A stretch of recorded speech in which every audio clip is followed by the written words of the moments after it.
Hello, beautiful people. How are you today? So yeah, this is Wine and Reason. I'm Julie, and um,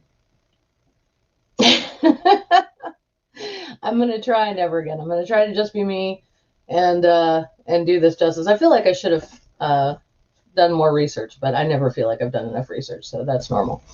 All right, who is in the chat? Let me see. We've got my darling spouse, Young Shoppy, sweetheart. Excuse me. Microraptor, always good to see you. Um, hang on. What is this? There's a Swedish ad where they say, "Oh no, no Wi-Fi in your in-laws' house. Time to switch." The way they put it, you could read it as them asking you to switch Wi-Fi provider or get new in-laws. Yeah, I got new in-laws once, and it's a weird experience. And that's all I'm going to say about it. Okay. Um, I like all of my in-laws, past and present. So that's what made it weird for me. All right. Let's see. And Amber Schofield is in the house, virtually hugging everyone. Hugging people. Thank you. We all need virtual hugs right now, as well as real hugs. We're primates. We're not meant to be. Oh man, like just to be without physical other people around. It's tricky.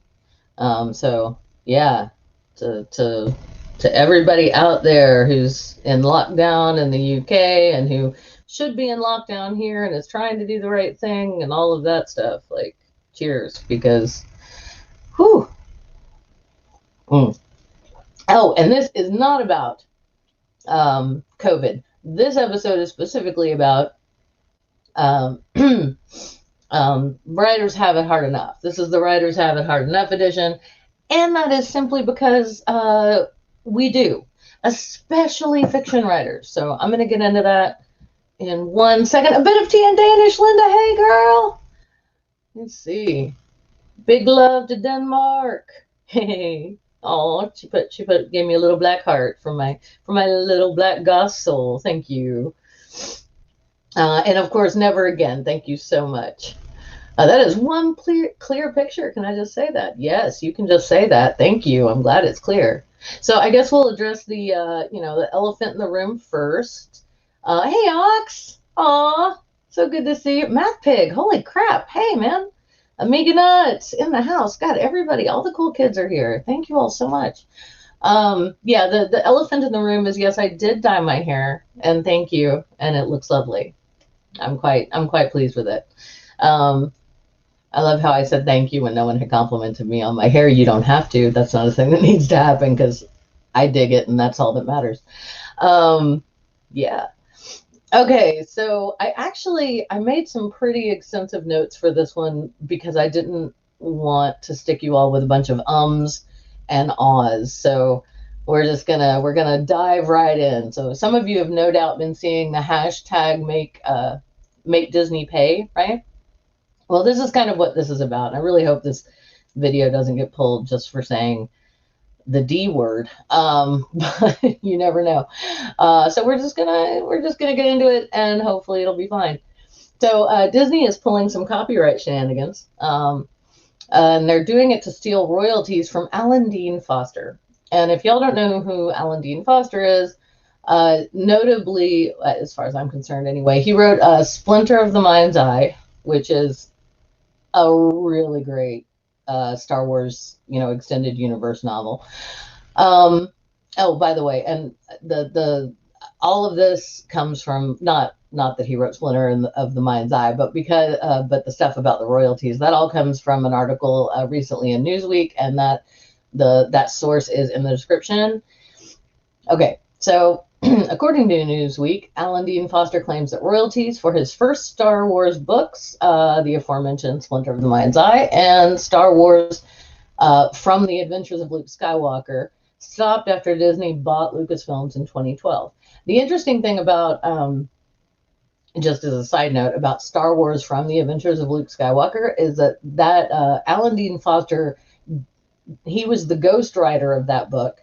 The person originally given credit for writing it was none other than George Lucas, but he had Alan Dean Foster ghostwrite it, and that's nothing against George Lucas. I mean, he was very busy at the time, and he's written a lot of great stuff. So, but yeah, so and so it was credited to George Lucas, and it was basically a novelization of Star Wars: A New Hope, or what anyone my age thinks of as the first Star Wars movie. All right. So the royalties stopped coming shortly after, pretty much after Disney bought Lucasfilms in 2012. Now, my favorite part of this story is the fact that Foster addressed his grievance with Disney in a letter that began, "Dear Mickey," which I just love. It's just a little bit of a, yeah, it all started with a mouse, but also there's a tiny little FU in there, I think. So, do you know something else that Alan Dean Foster's written? Just anything springing to mind about a tiny little, sci-fi franchise probably none of us care about or have heard of, don't have multiple figurines from, or books, or any. Yeah, it's called Alien.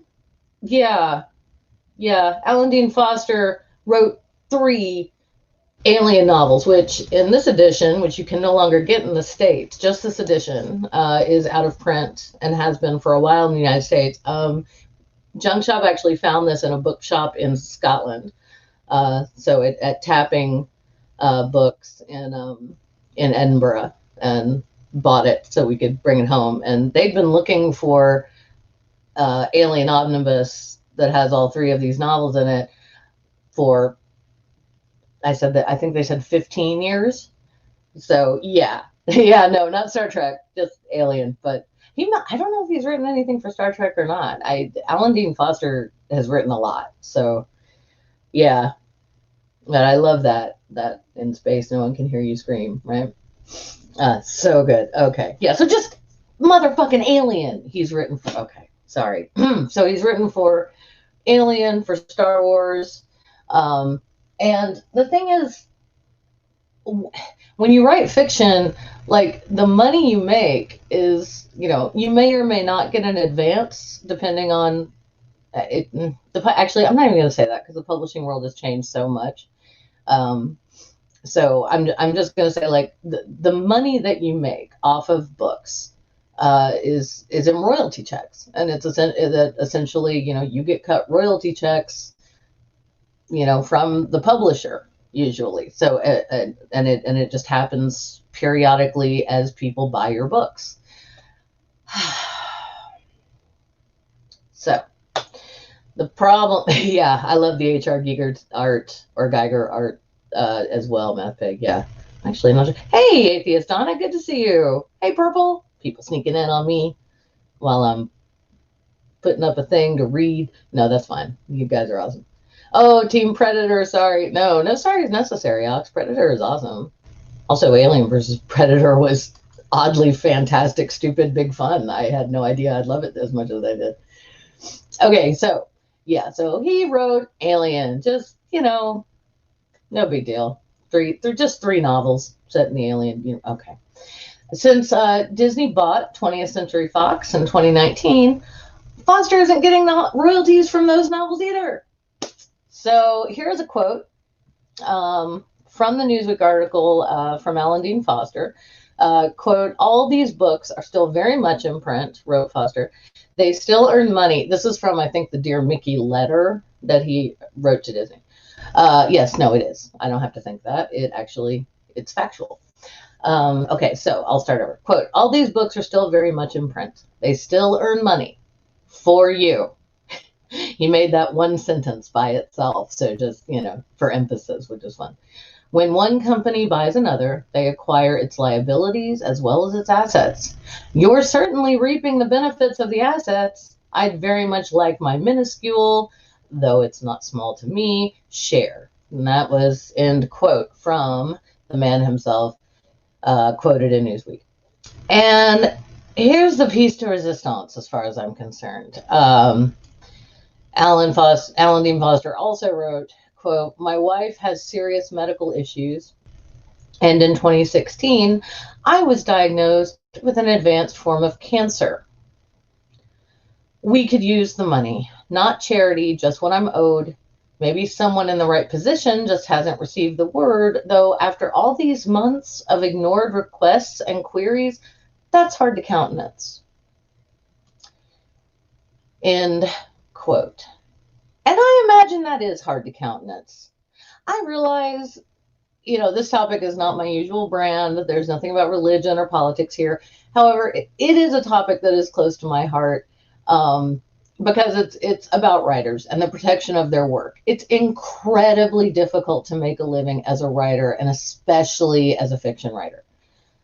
So when we buy physical books or audio books or anything like that, we are, you're supporting the artist you love, just like when you buy any other form of art, music, what have you. It's all a similar system.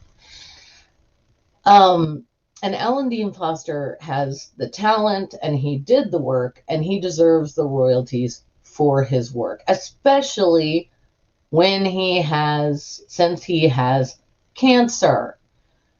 Hashtag Disney must pay. Okay. I can't imagine denying a person money they're owed under any circumstances, but to deny a person their royalties when they have cancer, that's just plain evil. So that's where I'm at with this story. And I also need to thank One Ring 42, because they turned me on to this story, and I wasn't aware of it. So that's really cool. Ooh, people are dropping links in the chat. Hey, Spooky Bed Hair. Oof, I almost got the wrong thing. Thank you, Linda. Yeah, dropping Junk Shop's Instagram in the chat. Their Instagram is fun. Y'all check it out. Okay, so what do y'all think? I mean, I think this is a very messed up thing, and also I've only been talking for 12 minutes, so help me out. It seemed longer when I read it out loud to myself last night. Why would they not pay him? Good question. I'm not entirely certain what Disney's argument is. I think their main argument, as near as I can tell, is that since they acquired Lucasfilm and 20th Century Fox, once those properties became theirs, it's like, well, they're ours now, therefore we don't have to worry about anything that came before. Which, there is a certain bad-tempered badger who, if you're watching this, you might be apoplectic at this point. But yeah, it's strange because it actually goes to bad-tempered badger's argument that Disney isn't canon for Star Wars, and apparently not for Aliens. Not if they're just going to cut the whole, cut out every aspect of the franchise that came before and say, yeah, no, that's just all ours now. It's like, mine now. Like, no, you're still, and I know I said that Alien Omnibus is no longer in print, but the 3 novels individually are. So Alan Dean Foster was not lying about that in the letter when he said that the books were still very much in print. Oh, thank you, Little Wolf. I'm sure you look very pretty too. So yeah, this is Harmonica Man. Hey. Yeah, so this is where we are, is we have someone who is an extremely talented and adaptable writer who did a lot of novelizations of films, and when you're a huge fan of a franchise like Star Wars or Alien, you want as much information as you can get. Like, just watching the movies over and over again isn't enough. So that's why, like, when people write novels set in that universe, or they write or they have a comic or a graphic novel set in that universe, like, you start collecting all of that stuff because you want more. You want to dive in deeper. And so yeah, it sucks to take an older person's income away because the company they produced for got bought, but the thing they produced is still being sold. So that's where I don't understand. And again, didn't go to law school, so maybe if any of you have more experience, but my understanding with copyright law, I don't think this is legal. I mean, it's definitely not right, and what's right isn't always what's legal, and and what's wrong isn't always illegal. So, but it's very strange. I really don't understand what Disney's argument is on not paying Alan Dean Foster his royalties. That, I mean, like I said, he did the work. He has the talent. Why aren't they paying him? I don't get it. So, what do y'all think? If you don't want to let me know right now. Oh, hey, here we go. Microraptor. Sorry, guys. I think I'm the person who suggested junk shopping or Julie the Little Wolf. You're welcome. Oh, damn. I thought you're. Thank you. Actually, thank you. Because I like Little Wolf, and I'm glad that Little Wolf is here. They're lovely. All right. I don't know. It just sounds like a bunch of bullshit to me. And if they. Oh, hang on. Purple has a salient point here. Aren't they paying royalties to the actors on the movies they acquired? Yeah, I mean, I don't know, but I would assume so. It's kind of one of those things that if you don't hear about anyone complaining, the natural assumption is that they're doing the right thing, or they're doing right by the people involved. But yeah, I mean, when you have franchises like this where people will, travel across the country to go to a convention to get someone's autograph, like with Star Wars and Alien and Star Trek, although I don't know if Alan Dean Foster wrote for Star Trek or not.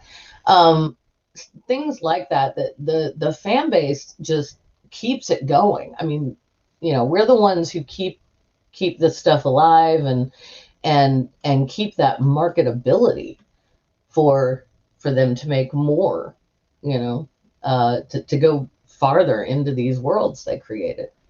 And it's just beyond awful to me that you deny a writer his royalty check. And royalties aren't like I said, they fluctuate all the time because they're based on how many copies of X is sold, right? So it's not when Alan Dean Foster said minuscule, though not to me, what he was talking about there is like the Star Wars franchise has made lots of money and made a lot of people very wealthy. And in comparison to, to what I'm sure Disney has already made on Mandalorian and the new films that they've made, this is a drop in the bucket. Like Disney can afford it. Disney is not going to go out of business by doing right by Alan Dean Foster. Like, not at all. And in fact, right now, since that hashtag Make Disney Pay is going around, the fan base is getting all riled up. And, Disney, hopefully they're aware that this could hurt their business. It could hurt their business with the Star Wars franchise, and and with any of the franchises like Alien attached to 20th Century Fox. Oh my gosh. Okay. Oh, nice. Yeah. So Little Wolf says, I remember listening to the first 3 novels he did for the Alien movies. So good. Yeah. I have not read those yet, and I want to. Splinter of the Mind's Eye is awesome, but it's also been more than 20 years since I've read it, so I just remember being glued to it. Okay. Yeah, exactly. Thank you, Microraptor. It's okay to want to make money, but Disney could probably make a literal mountain of money even without shitting on creators. Yeah, absolutely. That's the thing. That's what's so frustrating about this. It's like, you're fucking Disney. You own everything already. It's like a terrible joke about reverse snobbery. Like this. It's not really a thing. Yeah. And there's nothing wrong with wanting to get paid for your work. Like I write for a living, when I'm employed. Um, I also write stuff for this. It was very fun. Oh, and that brings me to something else. I need to. Um, oh yeah, and I told y'all that One Ring 42 turned me onto the story. Y'all know who he is and how awesome he is. I linked his YouTube, or I'm sorry, their YouTube channel in the show notes, so you can check that out. Thank you, One Ring, you're awesome. Um, and then I also need to thank today's most amazing humans, who are my patrons. I'm going to do that in just a second. I just want you all to know that I have revamped the patron perks a little bit. I didn't take anything away from any of the 3 tiers, Box 1, Cabernet Sauvignon, or Pinot Noir. I did add some extras to entice new patrons.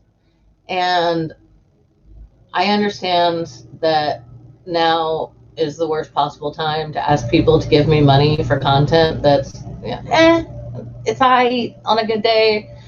I'd take meh, even. Meh would be fair.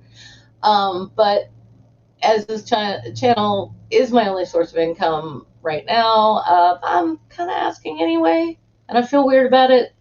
I'm blaming my Southern upbringing for that. Anyway, of course, not everyone has extra money to throw my way, and if that statement applies to you, please do not become a patron. Just don't. I don't want anybody going without anything to join my Patreon. So that's no. But if this channel, if it adds to your week, if Wine and Reason is something you look forward to, please consider becoming a patron. And my Patreon is in the show notes. You can just copy and paste it if you wish.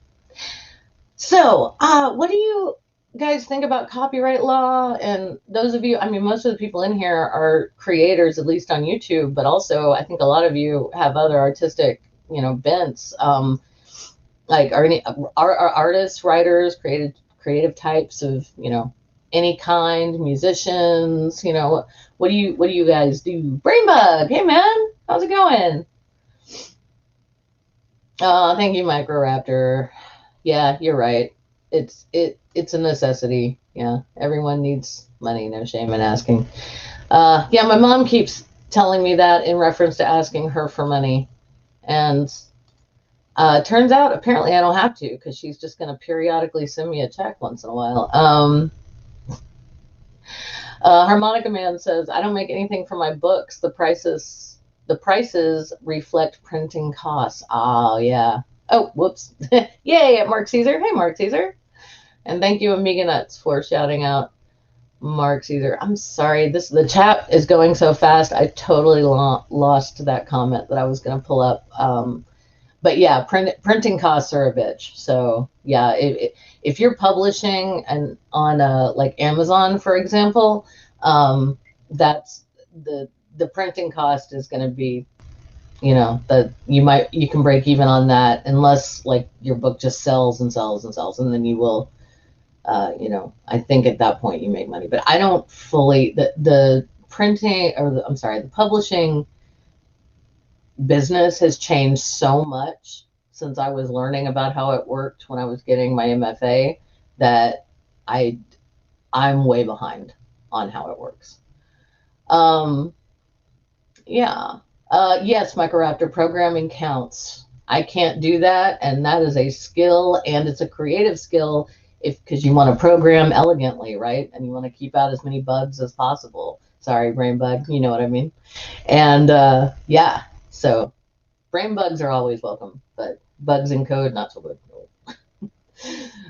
So yeah, I think coding absolutely counts. It's a skill I really wish I had, because apparently, if you're someone out there and you're in the chat right now or watching this later, and you are a technical writer and you can also code, if you need a job, there are jobs for you, because there are a bunch of, I have seen so many jobs on Indeed.com and on LinkedIn that are like, we want we want a technical writer, but they also have to be able to code in HTML, or they have to be able to code in, this, be a specialist in this software. And unfortunately for me, that's just not my bag. I can't. I should have learned code.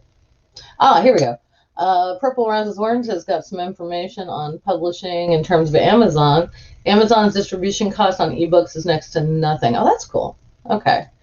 I know we all have issues with that. There's some adorable stuff going on in the chat. I know we all have issues with Amazon, and you're right. Dead trees. Yeah, here we go. Dead tree format, there is some cost that is only recovered after selling a couple thousand books. Yeah, fair enough. And I know I contribute to that because obviously Junk Shop and I both do. I tried, y'all. I even was given a beautiful Kindle for Christmas years ago, and I don't even know how it works or if it works anymore because I never used it. And I feel bad about that. Hey, Paul. Hey, Paul Camish. How you doing?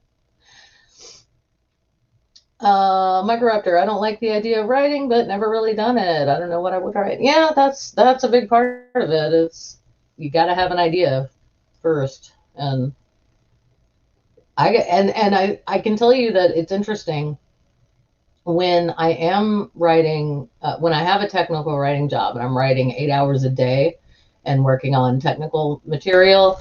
When I come home, I don't write creatively.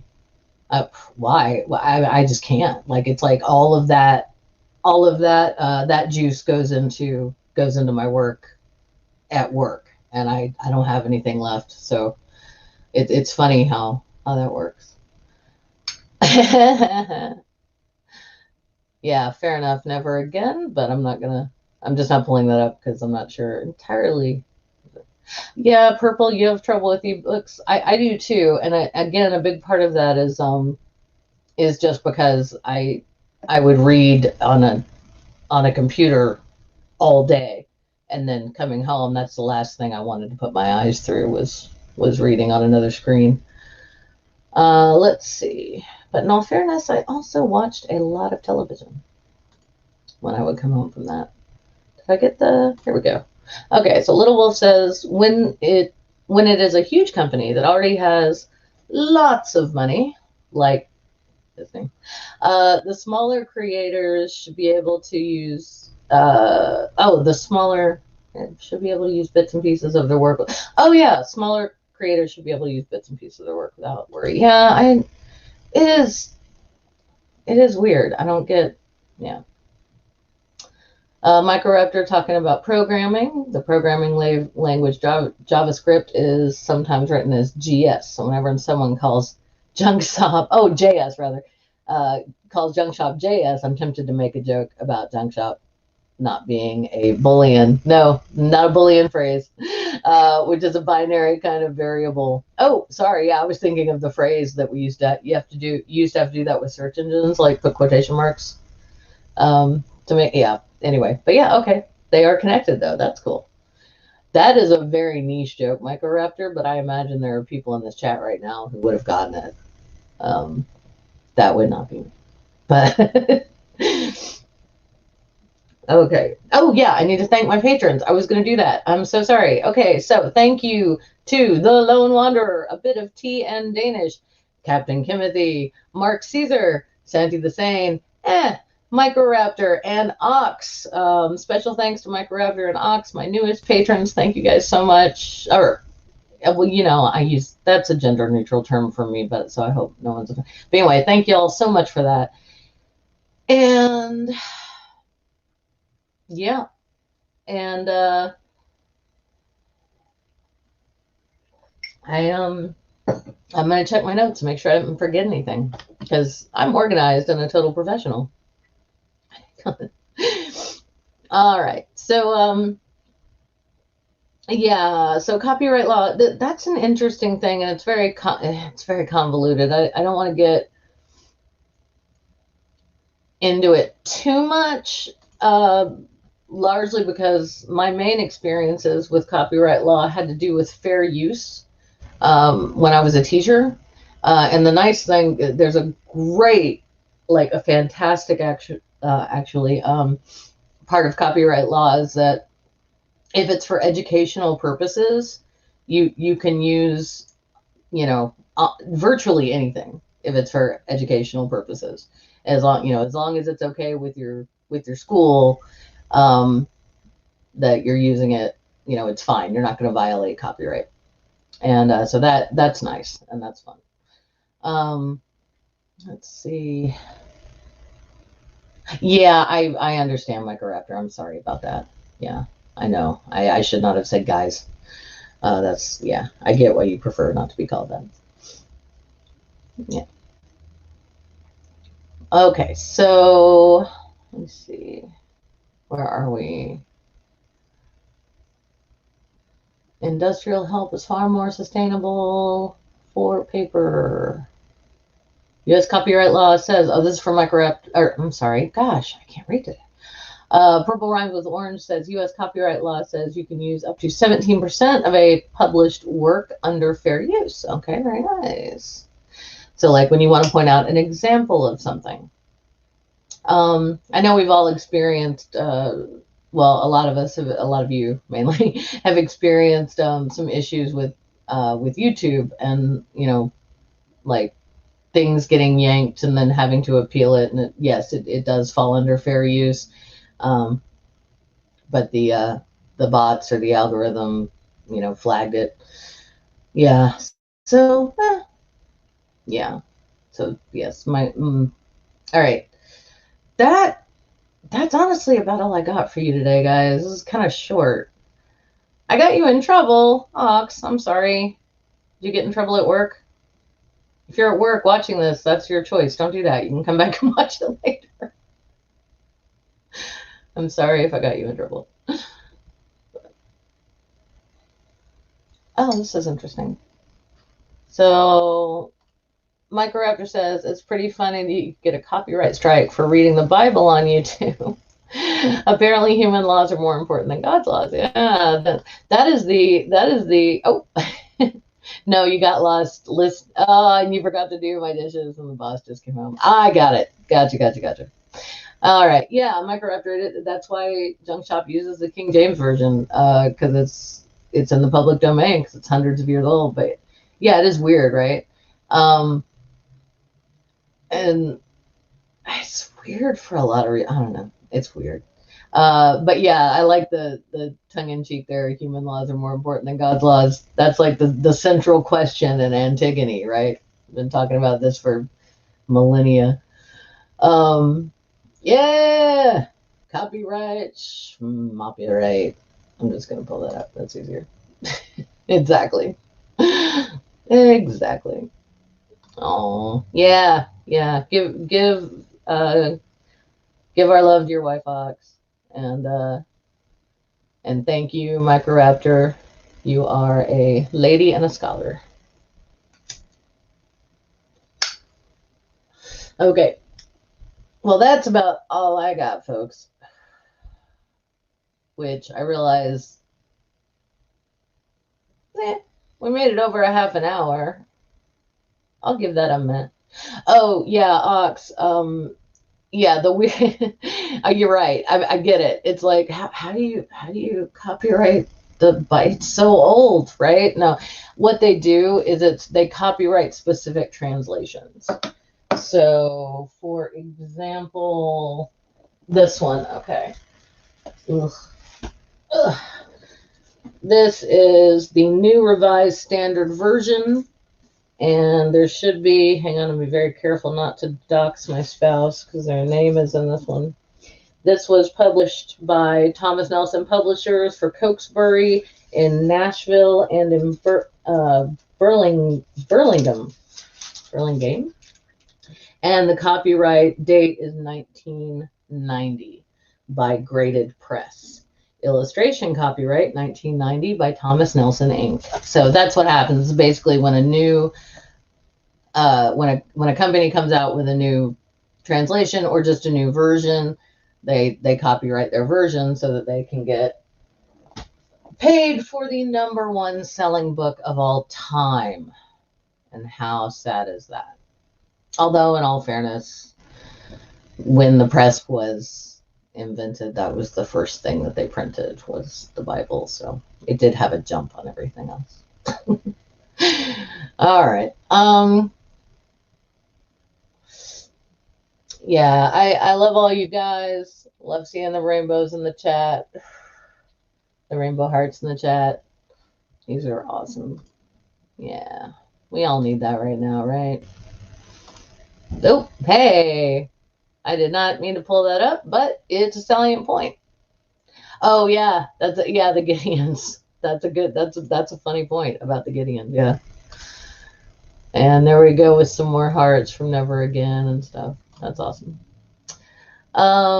Yeah, it's just the most printed book, which is you think would be weird, right? I mean, you've got all of China, and in all of China, the most populous country on the planet, and very large in landmass, and you don't have there's not a huge significant Christian population in China, so you'd think that would throw some of these numbers a little off, but not that I know of. So Junk Shop needs to rewrite the Bible in his version. Not only would it be a bestseller, but the revenue that it would create on YouTube from Ox. Yeah. Oh my, yeah, that is a thought, my darling. If you want to do it, I will support your effort. I would not take on such a Herculean task myself. Although it might be kind of fun, now that I think about it. Well, all right, y'all. Is there no Buddhist holy book? Asked Micro Raptor. You know what? I think there are. Yeah, no, there are. Fiddlesticks. Where do we have any Buddhists or former Buddhists in the chat by any chance? We have, like, there's an account of the Buddha's life. And then there are lots of other stories about enlightened people, people who reached I think it's Bodhisattva. Don't quote me on that. It's been way too long. Anyway, people who reached enlightenment, and their writings. And of course, the Dalai Lama now has written many books, and they sell very well. So yeah, there's money to be made in the religious game, as we all know. That's for sure. Oh yeah. Okay, here we go. Purple rhymes with orange is helping me with the Chinese part question. In general, people in China do not buy nearly as many books as people in the U.S. and Western Europe. Okay. Always there was one cultural difference that I really liked. I had a professor who went to teach as an exchange, kind of teaching exchange, and this was in like Maoist China. Like this was, excuse me, not that many. This is in, I think, the 70s, so not that long after the Cultural Revolution in China. So it was it looked very different from China today. And my professor he said he was making more money. Hey, Wonder Lady.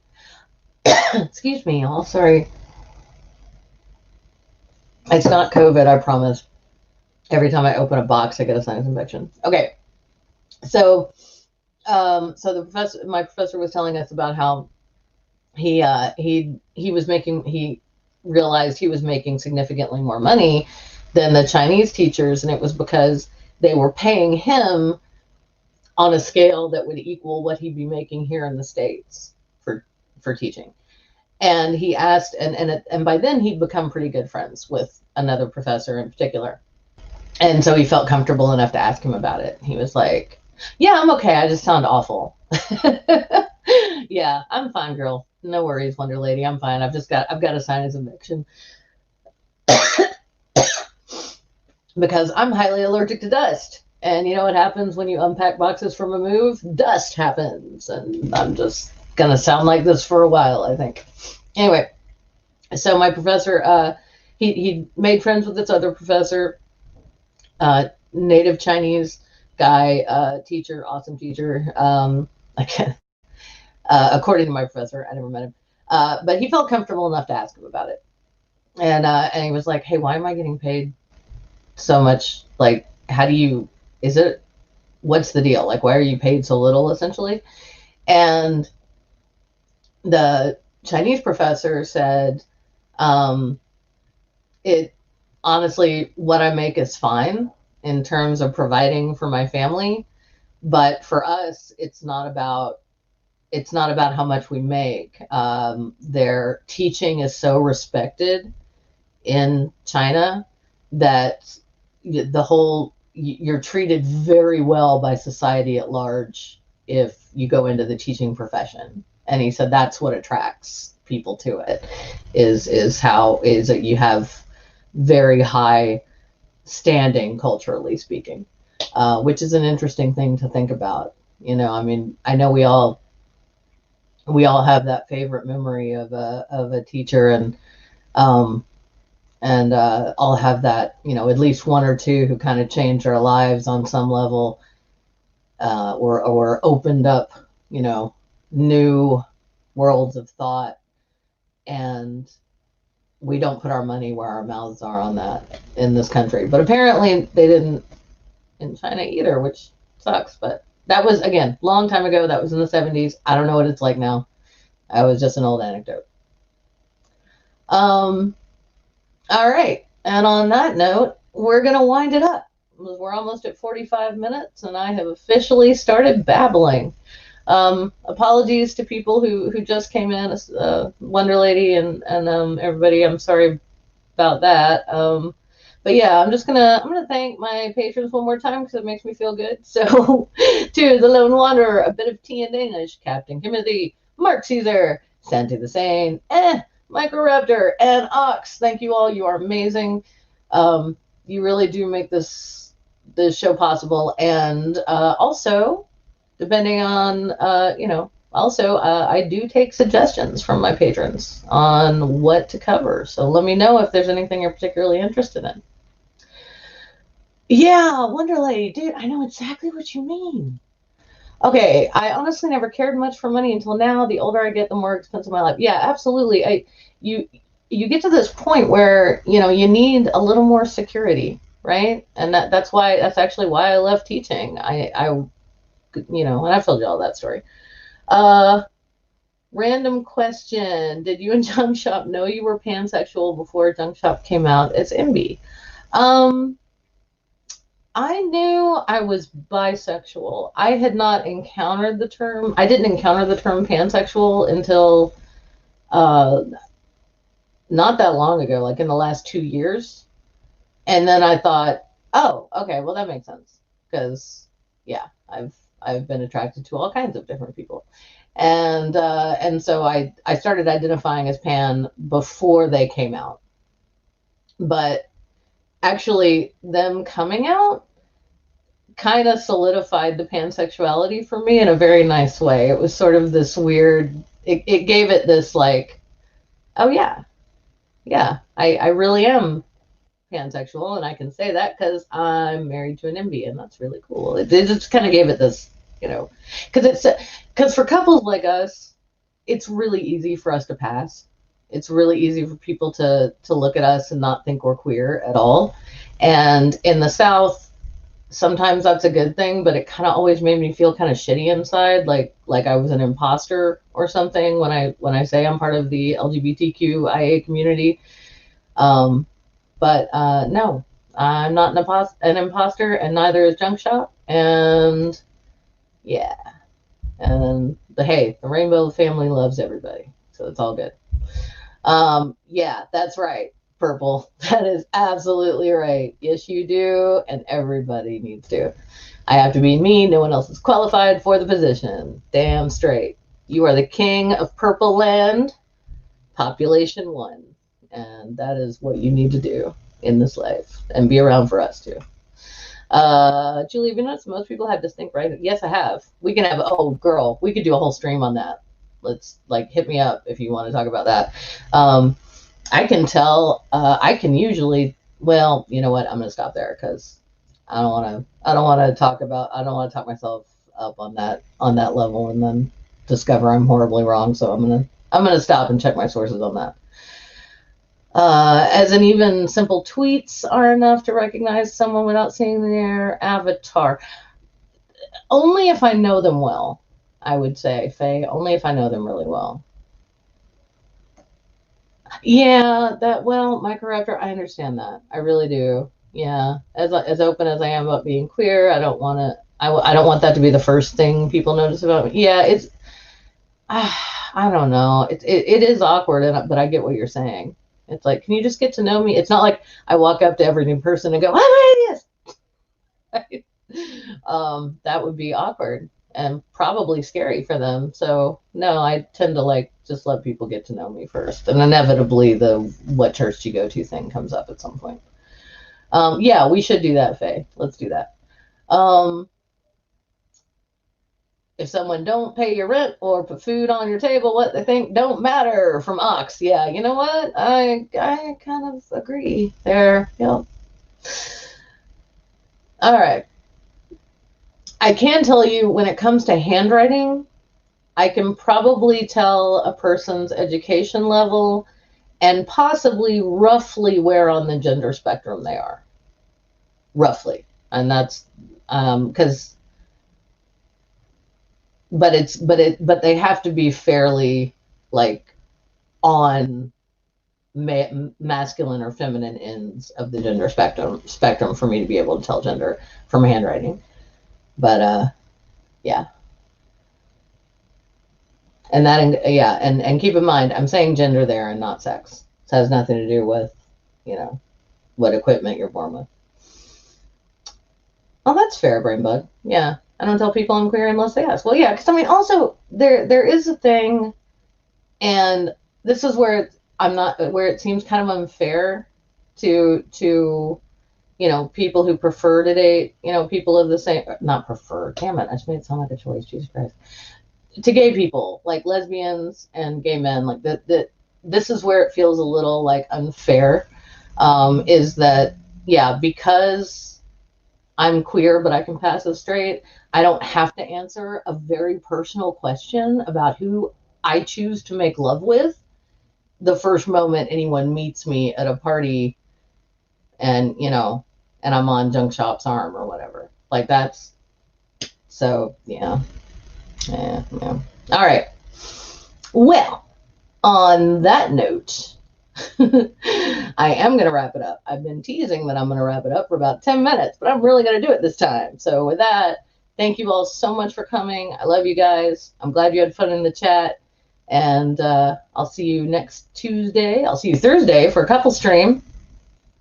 Jen Shop and I have our bi-weekly couple stream this Thursday because I'm pretty sure we skipped last Thursday because it was Thanksgiving. So all right, so with that, remember, you can't find truth in wine, but you can find it in reason. Love from Memphis, y'all.